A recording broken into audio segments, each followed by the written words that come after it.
हाँ, तो मैं बता रही थी संवाद लेखन।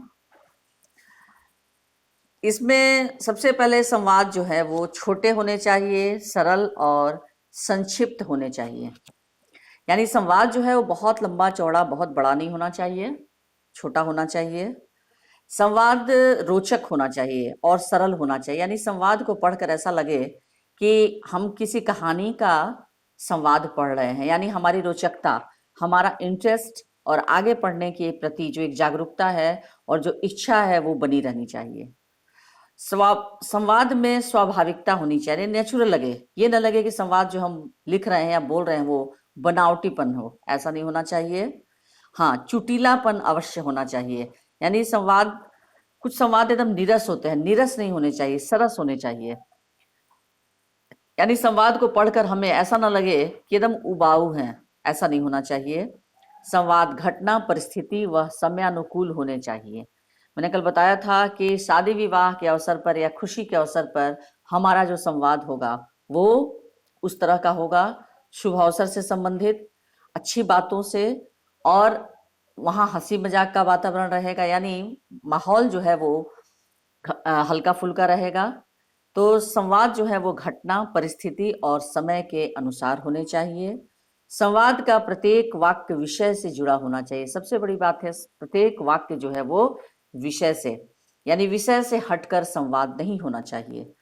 संवाद लिखते समय उपयुक्त विराम चिन्हों का उचित प्रयोग उचित स्थान पर जरूर करना चाहिए। यदि संवाद में हमारा प्रश्नवाचक है, मान लीजिए कोई ऐसा संवाद है जिसमें प्रश्न पूछ रहे हैं, तो वाक्य के अंत में प्रश्नवाचक चिन्ह अवश्य दें।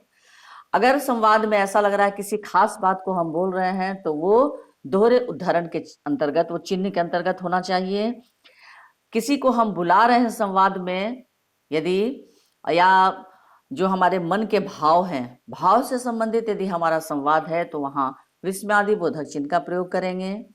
किसी को बुलाने के लिए अगर हम, वहां पर कोई ऐसा शब्द है जिसमें हम किसी को बुला रहे हैं, वहां संबोधन चिन्ह यानी विस्मयादि बोधक की तरह वो चिन्ह होता है, पूर्ण विराम और नीचे एक अनुस्वार बिंदु। बात समझ में आ रही है बच्चों? हेलो? हाँ, तो इस तरह से विराम चिन्हों का प्रयोग जरूर करें। पात्रों के मनोभावों को कोष्ठकों में लिखना चाहिए। पात्रों के भाव, जैसे क्रोधित होकर, गुस्सा होकर, नाराज होकर, आंखें दिखाते हुए, इस तरह के जो भाव हैं, या हंसकर, या रोते हुए, या चिल्लाते हुए, इस तरह के जो भाव हैं वो कब लिखेंगे, कैसे लिखेंगे हम? ब्रैकेट में, कोष्ठक में।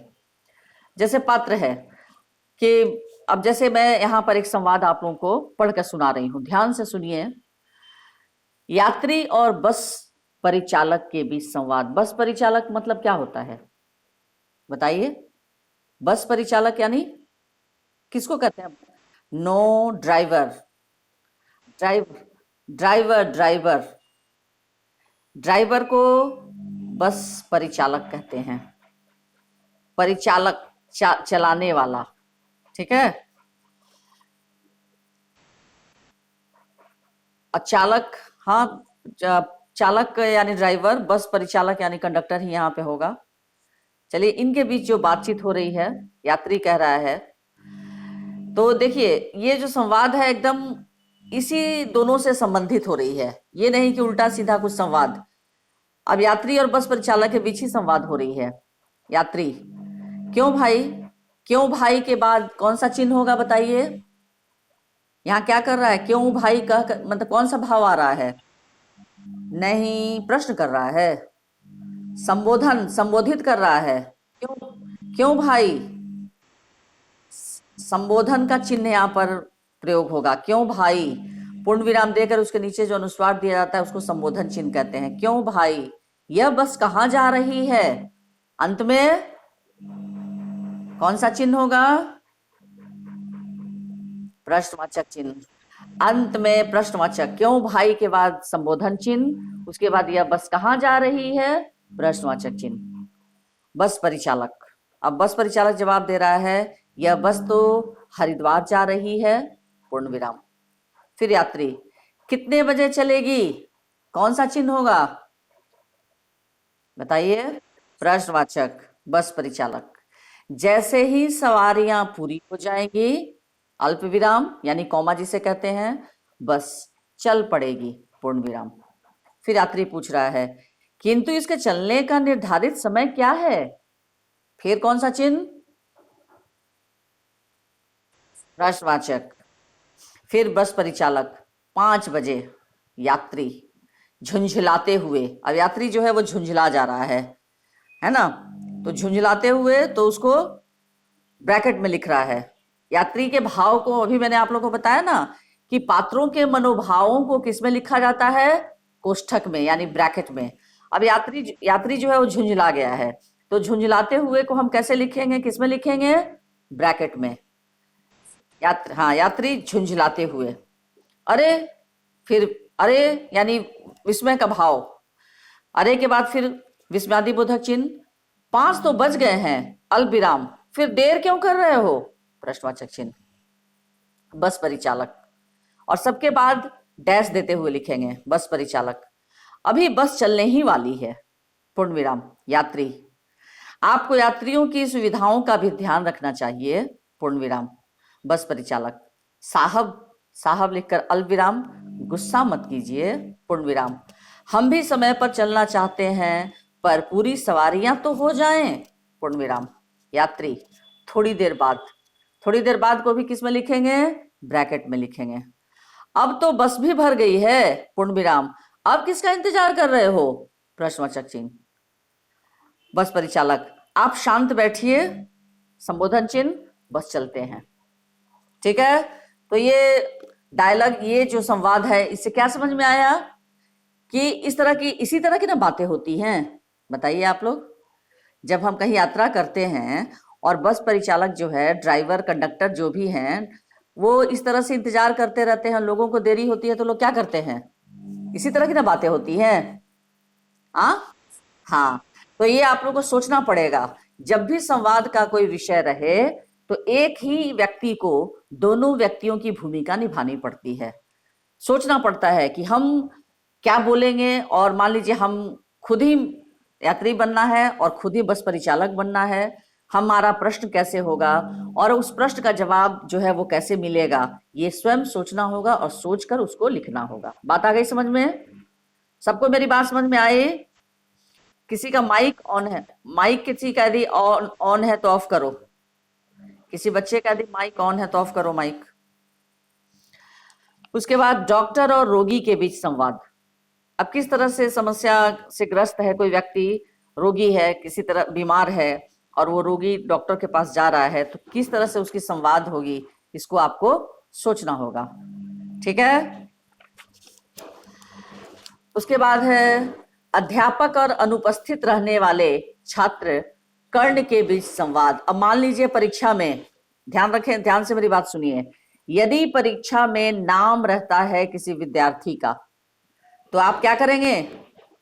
वही नाम लिखेंगे कि अपने मन से लिखेंगे? बताइए। हाँ, जो परीक्षा में यदि नाम दिया रहेगा तो आपको सभी बच्चों को वही नाम फॉलो करना है। ठीक है, और यदि नाम नहीं दिया होता है तो आप कोई भी नाम लिखने के लिए स्वतंत्र हैं। बात समझ में आई? अब जैसे अध्यापक और अनुपस्थित रहने वाले छात्र कर्ण के बीच संवाद।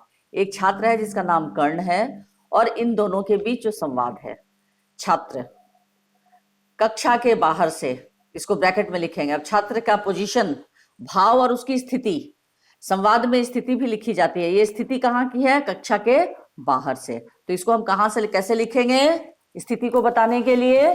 ब्रैकेट में। छात्र कक्षा के बाहर से। गुरुजी, कौन सा चिन्ह होगा? कौन सा चिन्ह? बोलो। संबोधन। हाँ, संबोधन चिन्ह। गुरुजी, पूर्ण विराम और नीचे बिंदी, उसको संबोधन चिन्ह कहते हैं। गुरुजी, क्या मैं कक्षा में आ सकता हूं? अंत में कौन सा चिन्ह? बताओ, जल्दी बताओ तुम लोग। प्रश्नवाचक चिन्ह। अंत में प्रश्नवाचक चिन्ह। अध्यापक, हाँ हाँ, अल्पविराम, आओ, पूर्ण विराम। कर्ण, कक्षा में आकर। कक्षा में आकर उसको भी हम ब्रैकेट में फिर लिखेंगे। अब उसकी स्थिति के बारे में बता रहे हैं कि कर्ण जो है वो कक्षा में आ चुका है। प्रणाम गुरुजी, संबोधन चिन्ह अध्यापक, तुम काफी दिनों के बाद विद्यालय आए हो और आज भी देर से आए हो, क्या बात है? प्रश्नवाचक चिन्ह। कर्ण, गुरुजी क्षमा करें, पूर्ण विराम, आज भी मैं डॉक्टर से दवा लेकर आ रहा हूं इसलिए देर हो गई, पूर्ण विराम। अध्यापक, अच्छा अच्छा, अलविराम बैठो, पूर्ण विराम। बेटा अलविराम, तुम्हें क्या हो गया था? प्रश्नवाचक चिन्ह। कर्ण, गुरुजी अलविराम, मुझे बुखार था, पूर्ण विराम। अध्यापक, बेटा, फिर अलविराम, बुखार होने पर रक्त की जांच अवश्य करा लेनी चाहिए, अलविराम, क्योंकि शहर में मलेरिया फैला हुआ है। कर्ण, ठीक है गुरुजी, अलविराम, मैं आज ही अपने डॉक्टर से बात करके खून की जांच करा लूंगा। ठीक है, तो ये अध्यापक और अनुपस्थित रहने वाले छात्र के बीच संवाद। इसी तरह से किसी भी विषय से संबंधित यदि आप लोगों को दिया जा रहा है, प्रश्न यदि दिया जाएगा तो आपको उससे संबंधित, लेकिन संवाद ऐसा नहीं होना चाहिए कि एक ही कारण को, एक ही बात को हम बदल बदल कर हर पंक्ति में लिखें, ऐसा नहीं होना चाहिए। यानी संवाद जब हम पढ़ें तो हमारी ऐसी स्थिति होनी चाहिए, ऐसा लगना चाहिए कि इसके बाद क्या हुआ, इसके बाद क्या हुआ, यानी जिज्ञासा जो है वो बनी रहनी चाहिए। संवाद उबाऊ नहीं होना चाहिए। ऐसा नहीं कि हम पढ़ रहे हैं, पहली पंक्ति में वही बात है, दो पंक्ति के बाद फिर बात को घुमाकर वही लिखा हुआ है, नहीं। संवाद को थोड़ा अलग अलग और हर पंक्ति में अलग होना चाहिए और विषय से संबंधित होना चाहिए, विषय से हटकर नहीं। अब मान लीजिए परीक्षा भवन के बाहर दो छात्रों की बातचीत।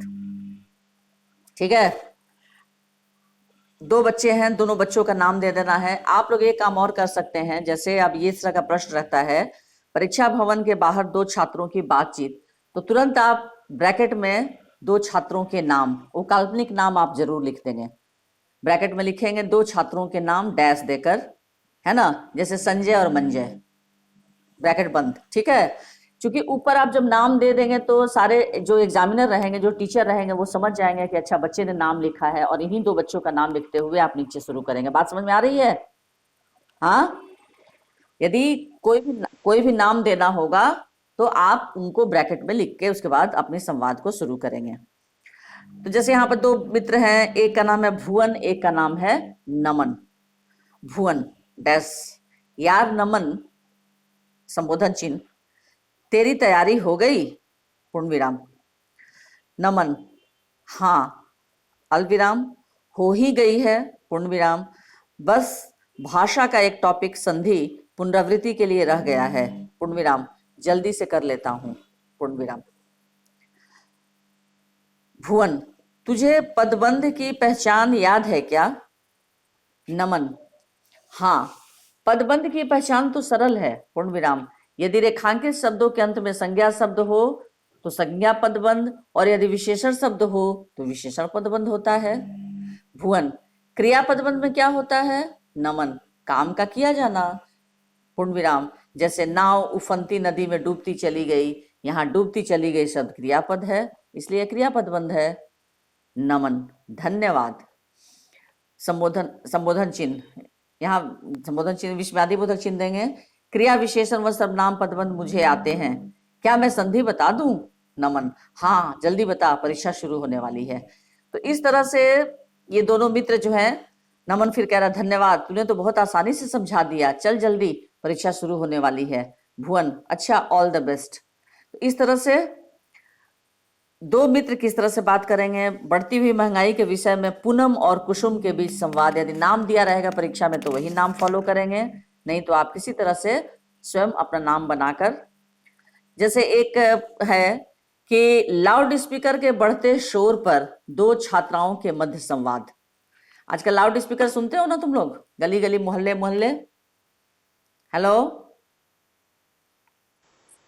लाउड स्पीकर की आवाज और दो छात्राओं के बीच संवाद हो रहा है। तो कोई भी नाम आप ऊपर लिख दीजिए ब्रैकेट में, दो नाम। ध्यान रखेंगे दो छात्राओं के बीच, यानी नाम जो है वो कैसा होगा, किसका होगा, लड़का या लड़की का? बताइए, लड़का का। छात्राओं, छात्राओं है तो लड़का होगा, तो छात्र, मैंने छात्रों नहीं कहा, छात्राओं, ठीक है, लड़की का नाम होगा।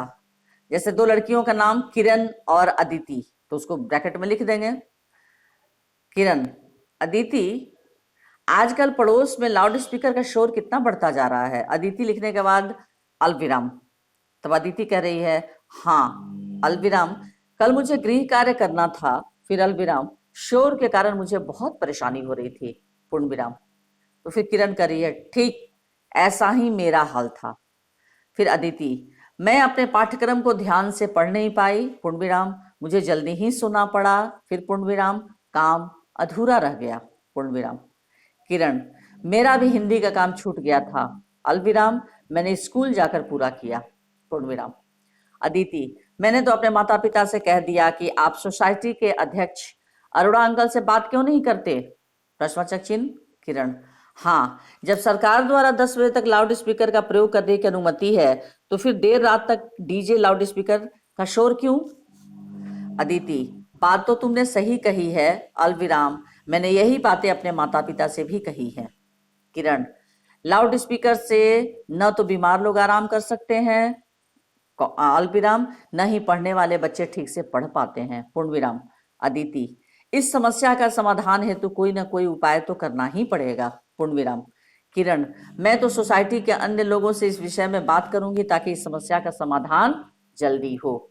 अदिति, ठीक है, मैं चलती हूँ, पूर्ण विराम, मेरा अभी काम बाकी है। किरण, अच्छा, मैं भी चलती हूँ। बात समझ में आई बच्चों? संवाद किस तरह से लिखा जाता है? हाँ, चलिए अब मैं प्रश्न दे रही हूं, उसको आप लोग लिखिए और इसी से संबंधित आपका संवाद होना चाहिए। चलिए लिखिए सब लोग, अपनी अपनी कॉपी नोटबुक निकालिए, जल्दी। नोटबुक लेकर बैठते हो ना? हाँ हाँ, चलिए।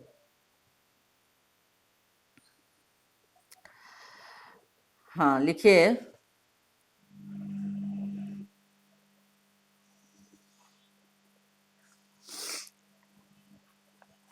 पहला लिखिए, पहले ऊपर लिख दीजिए संवाद लेखन, संवाद लेखन डैश। आज का डेट जरूर देंगे। आज कितना तारीख है? 24/11, हाँ 24/11/2020। ऊपर लिख देंगे, फिर डेट लिखने के बाद संवाद लेखन। प्रश्न 1, जो भी प्रश्न दिया जा रहा है उसको कंप्लीट करके रखना है, ठीक है? लिखिए, प्रश्न लिखिए। विद्यालय में बढ़ती, विद्यालय में बढ़ती, किसी का माइक ऑन है, माइक ऑफ करें। विद्यालय में बढ़ती अनुशासनहीनता, अनुशासनहीनता, न हर्षुकार, तालव्य श आकार, दंत स न, अनुशासनहीनता साथ में ही होगा, ह दीर्घिकार ही न ता, ये एक साथ होगा, अनुशासनहीनता। विद्यालय में बढ़ती अनुशासनहीनता को लेकर प्रधानाचार्य और अध्यापक के बीच, प्रधानाचार्य और अध्यापक के बीच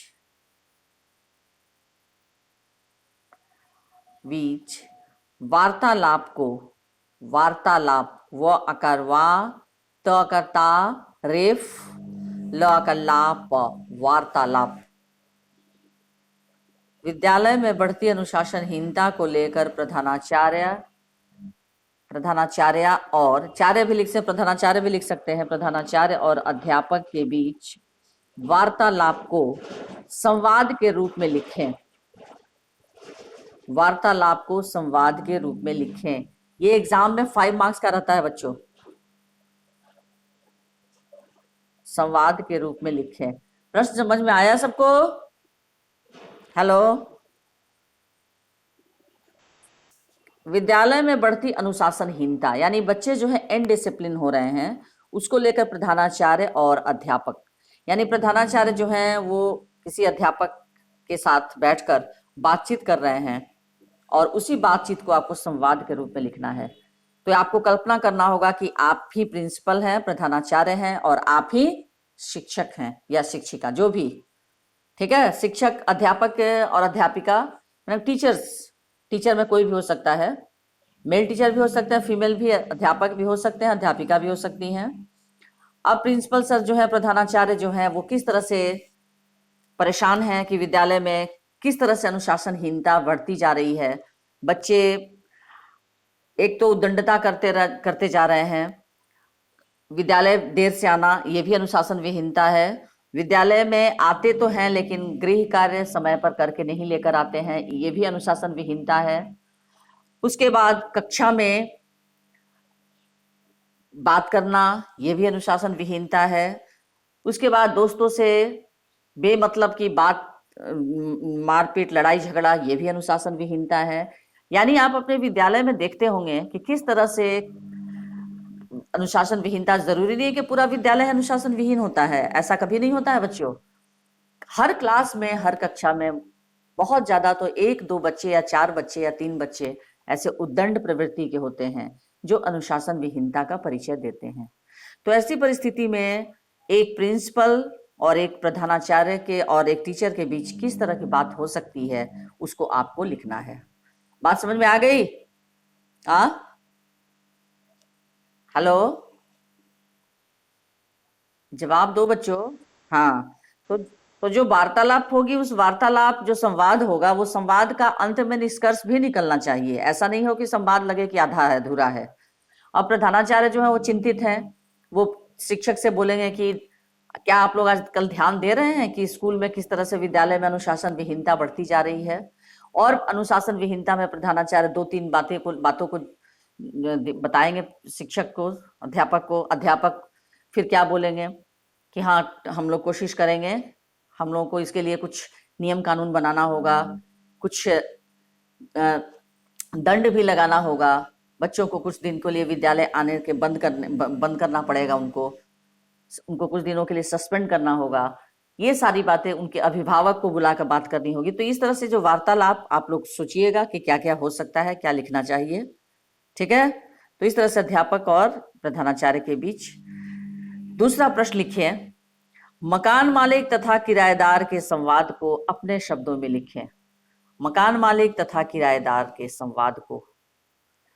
नेक्स्ट क्वेश्चन, मकान मालिक तथा किराएदार के संवाद को अपने शब्दों में लिखें। मकान मालिक तथा किराएदार के संवाद को अपने शब्दों में लिखें। लिखे, मकान मालिक और तथा किराएदार के संवाद को। सभी बच्चे लिख लिए प्रश्न? मकान मालिक तथा किराएदार के संवाद को अपने शब्दों में लिखें। सभी बच्चे लिख लिए इस प्रश्न को? हेलो, हाँ।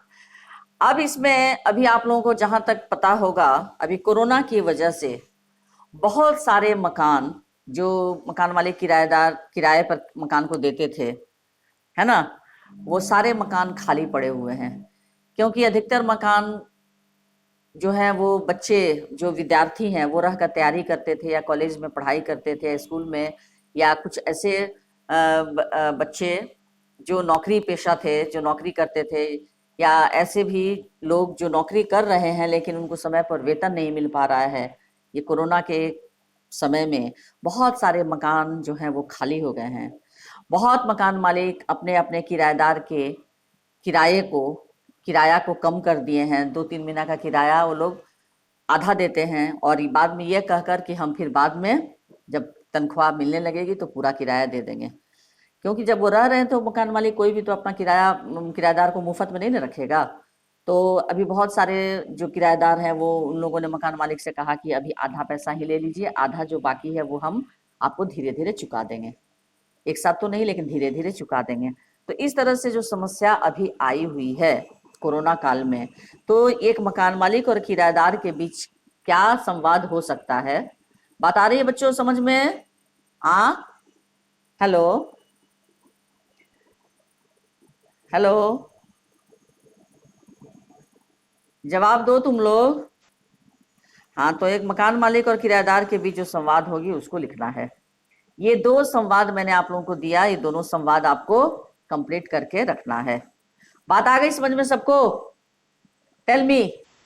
अच्छा, अब दूसरी बात, अब तक जो पढ़ाई हुई है, अब तक मतलब अप्रैल महीने से लेकर, मुझे जहां तक लगता है कि सारा सिलेबस कंप्लीट हो चुका है ना? हाँ, बताइए, सारा सिलेबस कंप्लीट हो गया है? बोलो जल्दी। तो अब आप लोग जो भी चैप्टर्स शुरू से लेकर, अब मैं रिवीजन का ही काम शुरू करवाऊंगी, तो आप लोग ये जितने चैप्टर्स हैं उसमें से जो भी पार्ट आपको लगता है कि थोड़ा कठिन है, उसकी रिवीजन ढंग से होनी चाहिए, उसके ये प्रश्न नहीं आ रहे हैं, या जो प्रश्न आपको लगता है कि समझ में नहीं आ रहा है उसको फिर से लिखवाना है, या कोई ऐसा चैप्टर जिसको फिर से आपको लगता है कि हमको पढ़ाने की ज़रूरत है, या कोई ऐसा क्वेश्चन जो आपको लगता है कि हम नहीं लिख पा रहे हैं उससे संबंधित, तो इसके लिए आपको उस चैप्टर को पढ़ना होगा और सेल्फ स्टडी करके उसके बारे में आपको ये सोचना